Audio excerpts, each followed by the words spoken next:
Hello, this is Karanveer Bora and you're watching Bollywood Spy. Peace out. कि भी आगे बात करते हैं हम रोमिल चौधरी की। रोमिल चौधरी जो हैं वो थोड़ा थोड़ा एंड तक ओवर कॉन्फिडेंट हो गए थे। क्या आपको लगता है कि उसकी वजह से उनका गेम थोड़ा डिस्ट्रॉय हो गया? जब मैं बाहर आया तो मैंने बहुत सुना कि he was playing really well. जो स्टार्ट में बहुत सही खेल रहा था, बीच में आई डोंट नो व्हाट वो कॉन्फिडेंट कहेंगे या आई डोंट नो कि यार ये गेम ऐसा है, ये घर ऐसा है, आपको है ना एक ऐसा रॉन्ग मूव आप करते हो या ऐसा कुछ चीज़ करते हो, लोग कुछ बोल देते हो, दैट्स देखो संतुलन बहुत ज़रूरी होता है। You can't take success on your head और आप क्रिटिसिज्म को भी इतना गहराई में नहीं ले सकते हो, बिकॉज वो आपका गेम, वो आपकी लाइफ खराब कर देता है basically. So that's I always believe, और मैं हमेशा यही एक अगेन टिप सबको देना चाहूँगा कि अच्छा उसका और बुरा उसका, आप उसमें मत पढ़ो। अगर सपोज मैं तेरे को इससे बता रहा हूँ, अगर सपोज तुझे कोई कॉम्प्लीमेंट दे यार बड़ा हैंडसम लगा लेकिन सबको, तो कैसा ना छाती एकदम ऐसे फूल जाएगा अरे यार मैंने यार नो लिटरली मैंने जब कोई कॉम्प्लीमेंट देता है मैं ओम मन में बोलता हूँ ओम नमः शिवाय सब तेरा, एंड आई से थैंक यू सो मच। आप कौन होते हो कुछ भी करने वाले? So similarly if somebody tells you anything bad, I don't take it personally. ऐसे देख तू संभाल ले, मुझे कुछ पता नहीं, मैं तो आगे बढ़ रहा हूँ। ओके जो खराब होगा जो होगा वो तेरी रिस्पॉन्सिबिलिटी है, मतलब उसकी responsibility. I am moving ahead, मैं नहीं रुकने वाला उसके बोलने से उसके कहने से। So I kept doing what I had to do, and similarly for success या यू नो प्रेज, लोगों को प्रेज मिलते ना वो दिमाग सिर पे चढ़ जाता है इस वजह से, बिकॉज वो समझते हैं कि मैंने किया, मेरी वजह से, मैं हाँ जैसे हम मेगा जी को टीज करते हैं मैं चीज क्यूट, बट सो वो मैंपन भी नहीं होना चाहिए। So I mean again if Romil I am sure he knows best what he is done, okay, otherwise he was playing a very good game. Cool. अगला क्वेश्चन है मेरा भाई बहन के रिलेशनशिप को लेकर। आपकी नज़र में क्या था, मतलब आप तो घर के अंदर एक्सपीरियंस कर कर आए हैं, तो रियल फेक या जेन्युइन? देखिए by the end of it looked कि हाँ these brother sisters are really into each other. तो हमने भी विद ऑल ड्यू रिस्पेक्ट बोला कि यू नो व्हाट, फिर हम बिकॉज अर्लियर क्वेश्चन उठते थे, बिकॉज स्टार्ट में शी ने बहुत सारी चीज़ें कही, दीपिका ऑल्सो यू नो बहुत एक तरीके से बोल, she would not say anything. फिर 10-11-12वें हफ्ते में then they got very close, तब वी वर वंडरिंग कि ऐसे कैसे हो गया, but then by the later you realise अगर साथ में ही है देन यू नो ठीक है, respect to your relationship, no one is gonna doubt you on that और whatever you know. So by the end of it I think अभी भी वो लोग I mean if you see on their Instagram वगैरह, they both are saying you know both are rooting for each other, so I am nobody to comment on that. Okay what do you think what went wrong against you inside the house, जो थोड़ा winner की journey से 2-3 step पीछे रह गया? उसे आप wrong नहीं कहोगे एट ऑल, ना मैं कहूँगा, because I don't think I did anything wrong. एक रियलिटी शो है और रियलिटी शो में आपको अपनी पर्सनालिटी, अपना व्यक्तित्व दिखाना होता है। यू हैव टू शो सारे नॉरस जी, all the emotions, and I showed everything. Okay, that's why with God's grace top 5 तक पहुँचा। येस, वो उम्मीद होती है कि यार यहाँ तक पहुँचते मतलब ऐसा क्या नहीं किया, तो मैं कहूँगा कि maybe there were couple of places where I could have spoken, I could have taken a stand and said something, but मुझे खुद समझ में नहीं आया, because देखिए गेम को लेकर I was very clear, मुझे पता है कि चाहे टास्क हो, चाहे घर का काम हो, चाहे किसी के लिए करना हो या किसी को यू नो वो काल कोठरी में भेजना हो, किसी को पनिशमेंट देना हो, I was very clear। या कभी कभार होता है कि थोड़ा बदले की भावना कि उसने मुझे हरा दिया तो मैं उसको वापस करूँ अंदर, यू नो वो भी होता है, you know. So you clear, आपको पता है आप क्या कर रहे हो जी। फिर बाद में दिल बोलता है यार ये क्या कर दिया, यू नो चलो sorry, you know I think इसको डन, तो then you feel also soft. खाली मुझे यहाँ पर लगा जिस तरह लोग बात करते थे मुझसे ऐसे एकदम यू चढ़ कर और थोड़े गाली गलौज से, वो मेरे साथ आज तक लाइफ में नहीं हुआ। I have never gone through something like this, तो मुझे पता नहीं उस वक्त कैसे रिएक्ट करना होता है। तो I would kind of take a back foot and I would then I would think how would anybody react, मतलब मैं शुड आई अब्यूज बैक और शुड आई मैं चिल्लाऊं। 1-2 बार मैंने चिल्लाया भी है, यू नो, मैंने दिखाया भी अपने आपा को, मुझे खुद अच्छा नहीं लगा यार। Then I would say you know what, तो फिर मैं अपने हिसाब से करता था कि ना this is not the way, you know. तो फिर एक कैसा एक बड़ा आदमी एक छोटे बोलता है this is not the way, अब खुद वो उसके लेवल पे नहीं करते, नो, मुझे अच्छा नहीं लगता, I don't like that. So I feel big boss ने मुझे तैयार किया, बिकॉज अब लाइफ में ऐसे बहुत सारे लोग मिल सकते हैं जिस तरह के मुझे मिले बिग बॉस के अंदर। ऐसी बातें हो सकती है, ऐसा कुछ लोग बोल सकते हैं, but now I know I should react and tell them boss shut your mouth.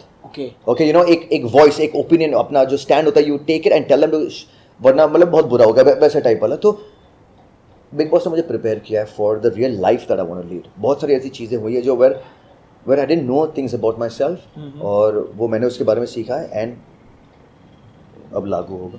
अब लागू होगा, ओके। श्री राम लागू नहीं, अच्छा, सिर्फ नहीं, लागू होगा जी। अगला मेरा क्वेश्चन है कि what do you think why Sreesanth lost? You know I think Sreesanth की भी बहुत सही जर्नी होती है अगर, because the way he started off, okay, बहुत बैकलैश भी मिला उन्हें, बट दिल का बड़ा सही है, वो भी बच्चे की तरह, he is like a baby, he needs to be nurtured, he needs to be taken care of, genuinely pampered तो नहीं कह सकते, बच्चे को पैम्पर नहीं, उसको एक अगर बेबी को अगर आप प्यार से बोलो तो कुछ नहीं करते, ऐसे करते तो वो समझ जाए, और उसको बोला you will not do this, तो अब तो मैं करूंगा, अच्छा, यू नो, ऐसा है, तो ही is like this, he is like very soft hearted from inside. So I feel के हमेशा एक जर्नी होती है, एक ग्रोथ होती है, एक स्केल होती है कि आपके चेंज की भी, अगर सपोज मे बी वो स्केल ले लेते to become like the hero, जी, ही वुड हैव मतलब won hearts all over, seriously. ओके, I'm sure he has won a lot of hearts. Exactly. Cricketer है यार, मतलब हम सब उसको we all look up to him, man. World cup मतलब the team that won the world cup for us, you know. तो वो respect, वो प्यार हमेशा रहेगा जी, you know, but I wish कि वो भी एक थोड़ा एक पॉजिटिविटी की तरह से आगे बढ़ते ना in the last few weeks, तो he would have killed it, man. कि भैया एक और बात कहना है, दीपक के बारे में बताता हूँ, पूछता हूँ आपसे मैं। दीपक अच्छा खासा खेल रहे थे, इनफैक्ट वो टॉप 3 भी आ गए, लेकिन क्या वो उनका जो डिसीजन था जो 20 lakhs लेके जाने का, वो आपको क्या लग रहा था कि सही है या गलत, या उनको और मतलब स्टैंड लेना चाहिए था और खेलना चाहिए? बिल्कुल ऐसा जो किया ना, सच में बहुत सही किया। जैसे कि मैंने कहा, आपको पता नहीं कि कौन जीतेगा, क्या होने वाला है जी। जहाँ से वो आया ना, उसकी और मेरी हाउस में बात हुई थी। पहले तो मैंने कहा कि बॉस, अगर मेरे बाद if I see anybody as the winner I see you, और मैंने बोला भी है कि इफ नॉट मी, और जब मैं इवेक्ट हो गया, कौन बोला? दीपक, बिकॉज उसकी एक सक्सेस स्टोरी जैसे बोलते हैं ना, गांव से कुछ नहीं बन के यहाँ तक पहुँचा, और शायद जीत भी सकता था जी, लेकिन वो रिस्क क्यों ले? आई वुड रादर जो वो फील कर रहा है कि यार 20 तो मिल गया लेकिन मैं जीत भी सकता था, वो रिग्रेट बेटर है देन अब नहीं जीतो और 20 भी नहीं लिए, 20 भी नहीं लिए, यार जीता भी नहीं, मैं 20 ले लेता। वो इमेजिन वो क्या गुजरती उसकी लाइफ, मैन, वो थॉट, ये लाइफ ये जी ले यार, मैं जीत सकता था, यू नो, लेकिन अब वो आगे और मेहनत करेगा। मैंने उसे एक और बात कही थी, विच अगेन, जब there is nothing to lose, जब कोई रिस्क ना हो ना, फिर आप खेलो, मतलब फिर आप लो जितना गैम्बल करना हो। ओके, वो बंदा बड़ा सही है सच में, वो दिल का, he is very very good man, I love him the most, you know. उसको बहन की शादी करनी है जी, उसका एक छोटा, उसको घर बनाना है, उसका एक घर भी मतलब लिटरली, मतलब वो बोलते हैं ना छज्जे वाला, वैसे हे वाला घर है, उसको कंक्रीट घर बनाना है। अब इसके लिए 20 lakhs is huge amount man. इसमें शादी होगी, घर बनेगा, माँ बाप खुश, सेट फॉर लाइफ, उसका करियर सेट, उसको सोचने की जरूरत नहीं है कि मुझे ये करना, वो खुद मतलब आके मतलब फुल मैदान में, you know. So I think it's a damn good thing man यार, इससे और कितना प्यार मिला उसे। एग्जैक्टली, और क्या चाहिए? ट्रॉफी चाहिए? माफ कर दो। कि भी आप फैंस को क्या कहना चाहेंगे, वो फैंस जिन्होंने आपको इतना सपोर्ट किया, प्यार किया? I want to thank all you guys, seriously तहे दिल से मैं आपका शुक्रिया अदा करना चाहता हूँ, बिकॉज एक तो आप लोग मुझे वैसे ही प्यार करते हैं जो मैंने काम किया है, अब आप मुझे प्यार करते हो बिकॉज आपने मुझे जाना है, and I am so glad, you know, this is me, okay, this is literally me, you know, मेरे कई रूप है, यू नो, ये मेरे व्यक्तित्व है, यू रियलाइज। बट जब काम की बात आती है, I can play as negative, as bad, as anti hero, as crazy, as funny, as romantic, but Karanveer यही है, और जो आप लोगों ने पसंद किया मेरे लिए इससे बड़ी ट्रॉफी और नहीं हो सकती, that you love me so much, seriously, because प्यार और लोगों का दिल, हाँ, is the most important to me, boom, and you have given me that. वाह, क्योंकि भैया एक अभी जब हम कॉफ़ी पी रहे थे, आप एक बात बता रहे थे रिगार्डिंग जो आफ्टर पार्टी जो सारी चीज़ें सामने आई थी, वो प्लीज़ शेयर कीजिए। और एक चीज़ मैं शेयर करना चाहूँगा, it was heart touching man, really, जो मुझे ऐसा फील हुआ कि भाई भगवान ने अगर ये बच्चे दिए हैं, ये बीवी दी है ना, रियली कुछ सोच समझ के मेरे लिए भेजे हैं, अदरवाइज़ वरना मैं पता नहीं कहाँ होता। तो जब शो ख़त्म हो गया तो आफ्टर पार्टी थी, तो एक कैमरामैन था, ओके, वो मेरे पास आके बोलता है, सर सर रिस्पेक्ट सर, ऐसे लिटरली, मतलब आंखों में आधी नमी थे, बोले sir respect sir, really respect, genuinely ना बोलते, बोले थैंक यू, लेकिन क्यों? तो कहता है कि जैसे कि आप 3.5 महीने अंदर रहे हो ना, हम 3.5 महीने उस कांच के पीछे रहे, हम वो कैमरामैन है जो आपको हर वक्त कैप्चर करते थे। तो मैं भी ये सुनकर ऐसा होगा, ओ माय गॉड, मतलब आपने बोले हाँ बाथरूम से लेके नींद तक हमने आपको सब देखा हुआ है। और हम आपसे एक चीज़ कहना चाहेंगे, जिस तरह आपने खेला, जिस डिग्निटी, जिस प्यार से, जिस काइंडनेस से, ऐसा हमने ये 12 सीज़न में नहीं देखा है। रिलीजियस है और यहाँ तक पहुँचना बहुत बड़ी बात है, मतलब इसको लोग पसंद करें। और जो जिस तरह वो एक फैमिली मैन निकल के आए हो ना, क्या होता है, जो उन्होंने उदाहरण दिया था कि जब आपके बच्चे आए थे, वाइफ आई थी, तो और जिस तरह वो रोई, जिस तरह वो हाई किए, जिस तरह आप खड़े रहे, वो फ्रीज होकर बोले कि लोग शिफ्ट में काम करते हैं, तो उस टाइम बोले 75 कैमरामैन उस कांच के पीछे था। 150 कैमरे तो है ही है वो वाले, हाँ, उसके अलावा camera 60 to 75 people with the cameras are moving around. बोले हम सब उस कांच के पीछे थे सारे और देख रहे थे आपको। और जैसे आप लोग अपनी फैमिली से दूर हो ना, हम लोग भी हमारी फैमिली से दूर है, बिकॉज 3.5 महीने हमें भी जाने को नहीं मिलता है।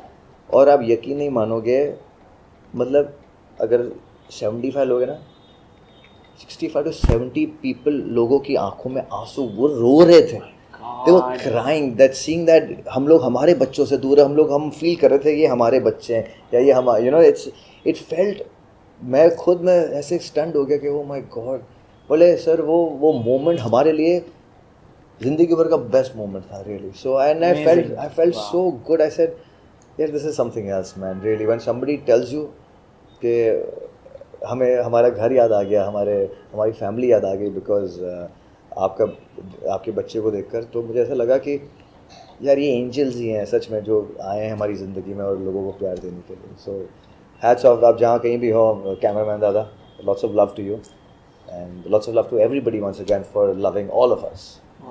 क्योंकि भैया ये जो एपिसोड हुआ था, इसके बाद बेला और वियाना जो हैं वो ट्रेंडिंग लिस्ट पर आ गई चीजें मतलब बताया आपकी क्या फीलिंग्स थी, मतलब जब आपको ये वाली बात पता चली तो ट्रेंडिंग में आया, एंड प्लस घर के अंदर जब आप वो मोमेंट में आप क्या सोच रहे थे कि मैं सिर्फ जी लूं या इनको यहीं ठहरने को कह दूं, मतलब क्या चल क्या रहा था, कश्मकश क्या थी? वो जैसे आए ना, मैं जो टूटी चली जी, वो टूटी रुकी नहीं। ओके आंसुओं की, या and it was because almost 2.5 महीने बाद या ऑलमोस्ट 3 महीने बाद वो आए जी। मैं तो कंट्रोल के बाहर था और जस्ट टू सी देम, उनको ऐसा लगा कभी ना जाने दो, इधर ही रख लो। मैंने बिग बॉस से बहुत रिक्वेस्ट किया, बिग बॉस इनको बुला लो, कन्फेशन में बुला लो। उस टाइम कोई ट्रेंडिंग वेंडिंग के बारे में मेरा दिमाग नहीं चल रहा था, सीरियसली। मेरे को लगा बॉस यही ज़िंदगी है, यही लाइफ है, बीवी बच्चों को यहीं पे रोक लो, पूरा सेटअप रेडी है, मैं डबल बेड पे सोता हूँ, वो लोग सो जाएंगे मेरे साथ, सब मैनेज कर लेंगे, इनको भी बिग बॉस जीने दो। लेकिन फैक्ट बात है कि एक बिग बॉस अगर मैं अंदर जी रहा था तो एक बिग बॉस मेरी वाइफ बाहर जी रही थी, सीरियसली वो खेल रही थी बात। So again at the end मैं यही रैप अप करके कहूँगा कि I am blessed to have a wife like TJ man, seriously. Okay क्योंकि भैया कुछ ऐसे सीक्रेट्स हैं जो हर किसी की लाइफ में होते हैं, क्या आप अपने कुछ सीक्रेट 2, 3, 4, 5 दर्शकों को शेयर करना चाहते हैं? पूरी ज़िंदगी तो मैंने निचोड़ कर दिया है, सब तो देख लिया है, बट लेकिन वो हमें कैमरे पे अच्छी तरह नहीं दिखी है।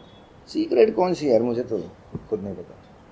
हाँ एक सीक्रेट थी जो आई थिंक रिवील हो चुकी है, लेकिन अब तो सबको भी पता है कि मेरा एक्चुअली जन्म पत्री का नाम करणवीर है। एक्चुअली डॉक्यूमेंट में मेरा नाम एक अलग नाम है। क्या? तो सारे मेरे पासपोर्ट पे, मेरे डॉक्यूमेंट्स पे, स्कूल में जो नाम था वो रिवील कर दूं? मतलब सीक्रेट थोड़े लोगों को पता है लेकिन ज़्यादातर लोगों को नहीं पता है। वो नाम है Manoj. Oh my God, Manoj. या तो मैं 2 नामों से जाना जाता हूँ स्कूल कॉलेज में, जो मेरे पुराने दोस्त होते हैं ना, इनफैक्ट इंडस्ट्री में भी। आई थिंक ये नाम मैंने करणवीर 2000 शादी के बाद मैंने वापस बदल दिया, उसके 2006 में। उसके पहले मनोज ही था मेरा नाम। तो जो भी मुझे मनोज के नाम से जानते हैं ना, तो बहुत सारे इंडस्ट्री वाले करणवीर या के बुलाते हैं। हाँ तो कोई मनोज बुलाते तो मैं ऑफकोर्स रिस्पॉन्ड करता हूँ, मतलब मुझे लगता है दैट मींस ये मुझे बहुत पहले से जानता होगा। तो दूसरे लोग काफ़ी शॉक हो जाते हैं, मनोज कौन है ना। तो this is one big secret that I just revealed. Oh wow, thank you so much KV भैया हमें टाइम देने के लिए। Pleasure man. सेम है, मजा आ गया। हमारे साथ करणवीर भैया जिन्होंने ढेर सारी बातें, एक्सपीरियंस, सब चीजें हमारे सामने निचोड़ दी, और साथ ही साथ इन्होंने एक बहुत बड़ा सीक्रेट एम नाम का वो भी शेयर किया। आपको क्या है कहना, प्लस आपको ये इंटरव्यू कैसा लगा, कमेंट सेक्शन में जाइए और हमें जरूर बताइए। और इसी तरीके के चटपटे इंटरव्यूज मैं लाऊंगा राहुल भोज आप लोगों के लिए, आपके फेवरेट चैनल बॉलीवुड स्पाई में, along with camera person Pranay.